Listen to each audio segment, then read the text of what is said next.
3 दिन पहले कानपुर में एक प्रयोग जैसा दिखा। मैं प्रयोग इसलिए कह रहा हूं और क्यों कह रहा हूं वो आपको बताता हूं। कानपुर हिंसा से पहले एक मीटिंग होती है। 141 ग्रुप में 141 व्हाट्सएप ग्रुप में मैसेजेस जाते हैं। पुलिस के सूत्र बता रहे हैं कि ऐसे करीब 16,000 मैसेज सर्कुलेट हुए। फिर पत्थर की डिलीवरी होती है, उसके भी सबूत दिखने शुरू हो गए। फिर पत्थर चलने शुरू होते हैं, लेकिन प्रयोग करने वाले भूल गए कि ये वही यूपी है और यहां वही योगी है।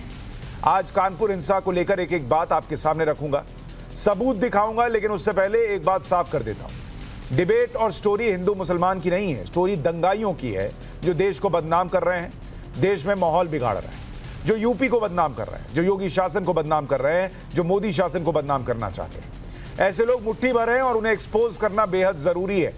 तो आज राष्ट्रवाद में सबूत दिखाऊंगा और उन पर चर्चा करूंगा।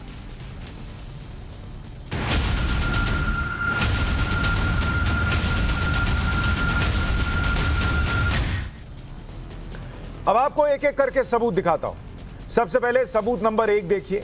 40 लोगों की तस्वीर यूपी पुलिस ने जारी की है। पुलिस के मुताबिक ये वो उपद्रवी हैं जिन्होंने कानपुर हिंसा के दौरान पत्थर चलाए, पेट्रोल बम फेंके। एक एक का चेहरा दिख रहा है और उस इलाके के जो लोग हैं उनके लिए, अगर ये स्थानीय लोग हैं तो पहचानना बहुत मुश्किल नहीं होगा कि कौन कौन है। माहौल बिगाड़ने की भरसक कोशिश की गई।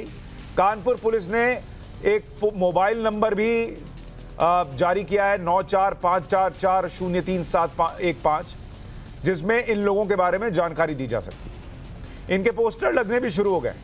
इसमें से किसी को आप भी पहचानते हैं तो इसके बारे में कानपुर पुलिस को तुरंत बता सकते हैं। अब सबूत नंबर 2 आपको दिखाता हूं। यह तस्वीर हयात हाशमी की है जो आपकी स्क्रीन पर है। हयात 140 से ज्यादा व्हाट्सएप ग्रुप में एक्टिव था। हयात पर यह भी आरोप है कि इसने सुनियोजित बंद को लेकर व्हाट्सएप ग्रुप बनाया। पुलिस इस मामले की जांच कर रही है कि क्या हयात हाशमी ने लोगों को हिंसा के लिए भड़काया। फिलहाल इस मामले में पूछताछ चल रही है। अब सबूत नंबर 3, यह वीडियो बहुत कुछ कहता है जो अब आपके स्क्रीन पर है। इस वीडियो में हयात है वो बताया जा रहा है। पहले इसे सुनिए, क्या बातचीत हो रही है। हालांकि साउंड बहुत क्लियर नहीं है, लेकिन बताया जा रहा है कि इस मीटिंग में कानपुर में कैसे बंद हो, कैसे प्रोटेस्ट हो, इंतजाम क्या किए जाए, इसके बारे में बात हो रही है। एक बार सुनिए। तो हम उम्मीद करें आप हजरात से कि ये जुमा का दिन जो बंदी का दिन है, आप तारीफ करते हैं। अल्लाह ताला करम की बारिश फरमाए। हम बंद करेंगे और बंद करवाने की कोशिश भी करेंगे। तो हम उम्मीद करें आप हजरात से कि ये जुमा का दिन जो बंदी का दिन है, आप तारीफ करते हैं। आप बंद भी करेंगे और बंद भी करवाएंगे, ये बैठकर वहां कहा गया, लेकिन बंद करवाते करवाते हालात क्या बने वो भी आपने देखा। इसमें कहा जा रहा है कि मास्टरमाइंड हयात हाशमी का चेहरा भी दिख रहा है। हालांकि अभी इस पूरे मामले की जांच चल रही है। पुलिस की फॉरेंसिक टीम इसकी विवेचना कर रही है। अब सबूत नंबर 4 आपको दिखाता हूं। व्हाट्सएप चैट जो पुलिस की जांच में सामने आए हैं, उसमें क्या लिखा है वो भी आपके सामने रखता हूं। इसमें लिखा है कि इंशाअल्लाह थोड़ी देर में रहमानी मार्केट बंद होगा, वीडियो भी आ जाएगा। ऐसे बहुत सारे चैट हैं, इस बात को ये साबित करते हैं कि साजिश सुनियोजित थी, बंद कराना था, वीडियो भी डालना था। और कानपुर हिंसा के बारे में आपको खबर हो तो विवाद तब शुरू हुआ जब कुछ दुकानों को जबरन बंद करवाने की कोशिश हुई। अब जो सबूत नंबर 5 बताया जा रहा है कि कानपुर के डिप्टी पड़ाव इलाके का एक पेट्रोल पंप है जहां से सीसीटीवी फुटेज पुलिस के हाथ लगा है।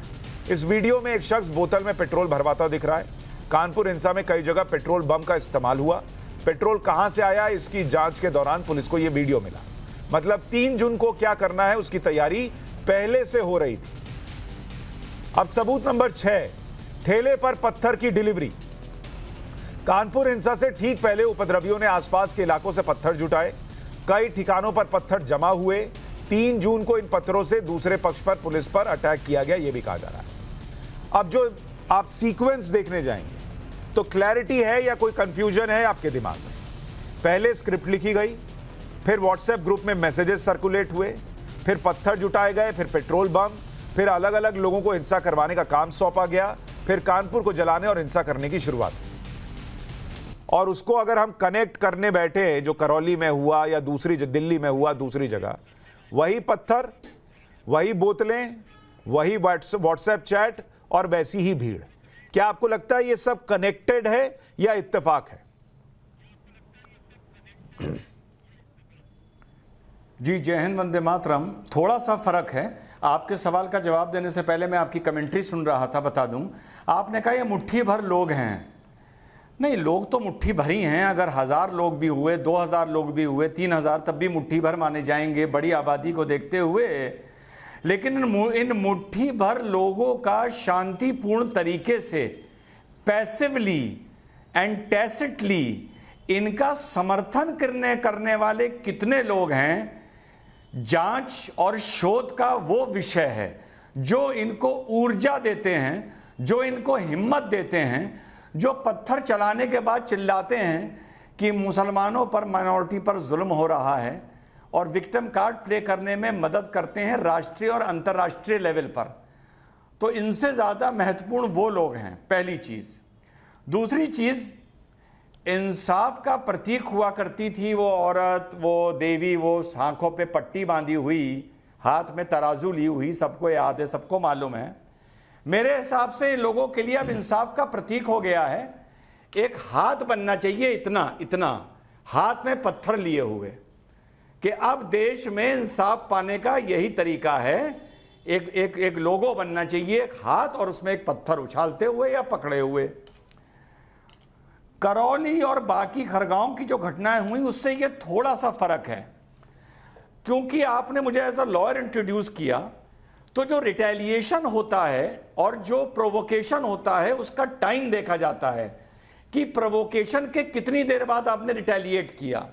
तो भाई वहां पर कहा गया कि रामनवमी का जुलूस निकला, एकदम नारेबाजी करी, बदतमीजी करी, हम एकदम भड़क गए और 1 मिनट, 1.5 मिनट, 4 मिनट के अंदर हमने पत्थर मारने शुरू कर दिए कि भाई घर के सामने कोई खड़े होकर तुम्हें गालियां देगा तो तुम पत्थर नहीं मारोगे। यहां थोड़ा सा फर्क है। उन किस्सों में ये व्हाट्सएप चैट्स एंड ऑल इतनी सामने नहीं आई थी, लेकिन यहां आई हैं। तो ये हल्का सा फर्क है कि यहां पर प्रोवोकेशन था नहीं। किसी मुसलमान को निपुर ने जो बोला या जिस तरीके से बोला वो बुरा लगा, माना मैंने, लेकिन प्रोवोकेशन नहीं था। प्रोवोकेशन क्रिएट किया गया 2-3 दिन, 96 आवर के अंदर। तो दोनों में फर्क है, इन दोनों बातों में। ठीक है सरवर साहब, क्या आपको 1 मिनट आ रहा हूं सर। अच्छा ठीक है, आप बात पूरी कीजिए, बात पूरी कीजिए। जी जी, नहीं, मुझे एक बात बड़ी अजीब लग रही है कि पत्थर जमा हो रहे हैं, 16,000 मैसेजेस जा रहे हैं, 140 ग्रुप में जा रहे हैं, और भाई बड़े माफी के साथ बोलूंगा, ये बात शासन प्रशासन को पता नहीं चल रही। ये मुझे बहुत ही आश्चर्य करने वाली बात लगती है। नहीं, आश्चर्य नहीं, प्रशासन से भी सवाल है कि भाई आपको क्यों नहीं पता। और दूसरी बात, अगर देश के अलग अलग हिस्सों में ऐसी घटनाएं हो रही हैं तो पीएफआई को कब बैन करेंगे? आप उनके अकाउंट सीज कर रहे हैं, जांच कर रहे हैं, हर जगह उसका नाम निकल कर आता तो उसको बैन कीजिए। दिक्कत क्या है? सरवर साहब मुझे ये बताइए, ये जो कनेक्शन एक जैसा दिखने लगता है, हर जगह इंस्टेंटली पत्थर आ जाते हैं, हर जगह इंस्टेंटली पत्थर चलने लगते हैं, हर जगह पत्थर चलाने वाली भीड़ भी अचानक से आ जाती है, ये कैसे हो रहा है? क्या ये हर बार इत्तेफाक हो रहा है या फिर ये सोच समझ के हो रहा है और बड़ा खतरनाक है देश के लिए? सुशांत जी, बहुत दिनों के बाद आज आपके शो में आया हूं। सबसे पहले तो मैं ये कहूँगा कि लगातार मैं लोगों से कह रहा हूँ कि मेरे नाम के आगे इस्लामिक स्कॉलर न लगाया जाए, क्योंकि मैं इस्लामिक स्कॉलर नहीं हूँ, मैं सोशल वर्कर हूँ। सड़क पर धरना, प्रदर्शन, आंदोलन करता हूँ, और विशेषकर जो डिप्रेस क्लास के लोग हैं उनकी लड़ाई लड़ता हूँ। लोग जानते हैं हमें। अभी भी मैं जंतर मंतर से लौट के भाग के आया हूँ और बाय रोड बाइक से आया हूँ। ये अच्छा, एक बात बताइए, आप चूंकि सोशल वर्कर और आप खुद कह रहे हैं कि धरना प्रदर्शन करते रहते हैं, कितने धरने प्रदर्शन आपने किए? मैं लगभग अब तक 700 से 800 प्रदर्शन धरने 700 से 800 प्रदर्शन कर चुके हैं। किसी में पत्थर चलाया है? मैं कह रहा हूं कि मेरा जो रिकॉर्ड देखना हो पार्लियामेंट स्ट्रीट के थाने में जाकर देखेंगे। और कई बार धरने पर बैठा हूं, क्या पत्थर कहते हैं? चलाए हैं सर, नहीं चलाए ना?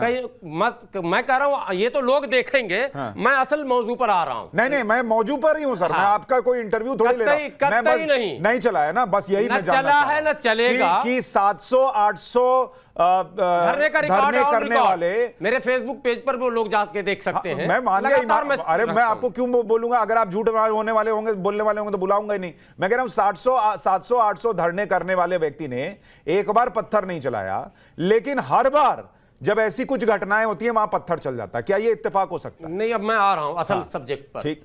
सबसे पहले इस देश में एक नई बीमारी जो अब बिल्कुल जड़ पकड़ रही है, उस पर काम मुसलमानों को करना चाहिए। बार बार मैं कह रहा हूं, लगातार मैं कह रहा हूं, और 4 साल से मैंने CNRC के समय से कहना शुरू किया, जब दिल्ली की जामा मस्जिद में जुमा के दिन एक नया लीडर उभरता हुआ गया और उसने हंगामा खड़ा किया और सैकड़ों गिरफ्तारियां हुई और क्या क्या हुआ वो दृश्य आप लोगों को याद है। ठीक। मैंने कहा जुमा का दिन जामा मस्जिद और जुमा के दिन की नमाजी यानी जुम्मन मियाँ, जिसको हम लोग आपस में बात करते हैं जुम्मन मियाँ, इसका इस्तेमाल बड़ी चालाकी से मुस्लिम वो संगठन जिसको जल्दी में सक्सेस होने का मतलब भूख है, हम लोगों ने आज तक, मैं कितना 100 साल बोला, कितना 100 बोला धरना वो भूल गया हूं, 700, लेकिन लगभग उससे कम नहीं किया हूं। हाँ। 2010 से कंटिन्यू इस काम में लगा हूं। आज तक हमने जुमा के दिन का इस्तेमाल, मदरसे मस्जिद का इस्तेमाल नहीं किया, क्योंकि सामाजिक काम करना है। ये जो जुमा का इस्तेमाल होता, पहली बात जो मेरी आपत्ति है कि जुमा के दिन का इस्तेमाल क्यों? अगर आप बहुत बड़े संगठन के मालिक हैं तो Sunday, Saturday, Monday, Tuesday, Wednesday कहीं और कर लीजिए। फिर एक कॉमन जगह है, हर जगह, शहर में भी एक जगह बना दिया गया है जिसको कोप भवन भी आप कह सकते हैं, जैसे जंतर मंतर है, लखनऊ में भी एक जगह है, कानपुर में भी, हर जिला सरवर में। भाई देखिए, आप ईमानदारी से एक बात मान रहे हैं कि जुमे के दिन जो लोग नमाज पढ़ने आते हैं उस भीड़ का इस्तेमाल हो रहा है। अगर मुकम्मल कर दूं वाक्य तो मजा आ जाएगा। ठीक है। तो ये लोग उस चिन्हित जगह पर, भाई कलेक्ट्रेट होता, उसके पास धरना स्थल होता, ठीक है। आप जाइए वहां। हाँ। आपकी शिकायत सरकार से है, हाँ। तो आप अपनी बात कलेक्टर के पास रखेंगे, एकदम सीएम सही के बात, पास एकदम रखेंगे, सही बात। राज्यपाल के पास रखेंगे, प्रधानमंत्री जी के पास रखेंगे, गृह मंत्री जी के पास रखेंगे। आप जनता के पास कहां जा रहे हैं? और वो भी आप इस अंदाज में, जुमा की नमाज पर आपकी ये पहचान बन जाएगी, आइडेंटिटी, कि जुमा की नमाज में अगर मेरा जो मैंने दूसरा जिसको हम बिरादरी वतन कहते हैं, यानी बड़े भाई जो हिंदू हैं, कहीं ये मैसेज न जाने लग जाए कि जुमा का मतलब खतरा, यानी आज जुमा है तो आप सावधान हो जाओ, ये आज नमाज पढ़ के निकलेगा तो उपद्रव मचाएगा। अगर मेरी ये पहचान बन गई, मेरी बहुत बड़ी बदनसीबी होगी, और जो कि बनती जा रही है। लेकिन आप ये मान रहे हैं कि जुमे के दिन जो भीड़ आती है उसका इस्तेमाल होता है? उसका इस्तेमाल इसका होता है, मतलब उसका मतलब पत्थर यहां पर अपने हवा से तो आए नहीं होंगे सर। पत्थर का इंतजाम हुआ, पेट्रोल बम का इंतजाम हुआ। अब मुझे एक मिनट, मैं अवनीजेश जी के पास जाऊं उससे पहले मुझे एक चीज बताइए, ये इस्तेमाल किस वजह से हो रहा है, क्यों हो रहा है, वजह क्या? छोटे में बताइए। मैं बिल्कुल छोटे में आपको बता दूं कि ये सस्ती लोकप्रियता की चाहत रखने वाले लोग, चंदे पर जिनकी नजर है, जो लोग जबरदस्ती धर्म का अरे पर जो नमाज पढ़ने गया है वो क्यों उसमें शामिल होता है? सादा मुसलमान, सीधा सादा मुसलमान पत्थर उठा लेता है। हाँ, अब तकरीर आप करेंगे जब, हाँ। उनको आप मैसेज देंगे, हाँ। तो वो मैसेज पर तो रिएक्शन होगा ही। अब सबसे 2-3 सवाल आपने कहा, प्रशासन से सवाल होना चाहिए, प्रशासन से तो मुकम्मल सवाल होना चाहिए कानपुर में, क्योंकि आदरणीय प्रधानमंत्री वहां मौजूद है, महामहिम राष्ट्रपति मौजूद है, मुख्यमंत्री मौजूद है, राज्यपाल मौजूद है, और पहले से कॉल दिया हुआ पोस्टर चिपका हुआ है, और उसके बाद अगर प्रशासन ने कार्रवाई नहीं की तो प्रशासन पे तो लाजमी सवाल है। हाँ। लेकिन सवाल उन लोगों से, मैं प्रशासन से मैं नहीं करूंगा, आप लोग करेंगे। मैं तो मुस्लिम भाइयों से कहता हूं कि जुमा के दिन का गलत इस्तेमाल बंद कीजिए, वरना इससे हमारी आपकी बदनामी हो रही है, देश की बदनामी हो रही है। ये आप बड़ी बात कह रहे हैं, अच्छी बात कह रहे हैं। खबरों के पीछे की खबर पहुंचाते हैं हम, आपकी आवाज को मुद्दा बनाते हैं हम। टाइम्स नाउ नवभारत को YouTube पर लाइव देखिए, सब्सक्राइब करिए और बेल आइकन जरूर दबाइए।